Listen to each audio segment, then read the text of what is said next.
De l'impro, made in Réunion. À la découverte de l'improvisation sous toutes ses formes.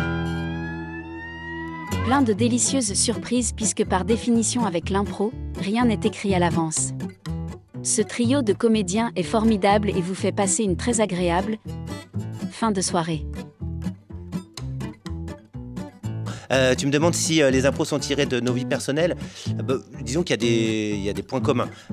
Par exemple, sur le déménagement, moi je sais que par exemple ça m'est déjà arrivé d'arriver dans des déménagements où par exemple les cartons n'étaient pas encore faits et qu'on devait faire les cartons, donc du coup il y avait ce côté un peu flottant. Et là moi j'ai bien aimé le fait comme on est en fin de soirée, donc pour moi on était forcément tard dans la nuit et que le déménagement n'avait pas encore été fini et que c'était un peu une catastrophe, quoi. Je suis fatiguée, ça fait trop ça servi en verre et tout, j'attends un peu là. Les cartons, regardez.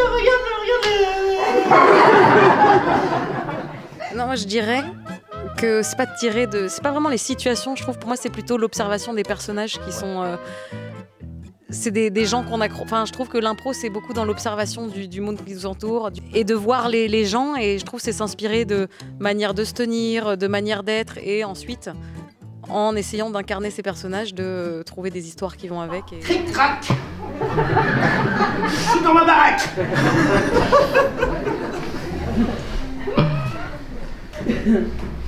Il ne peut rien m'arriver.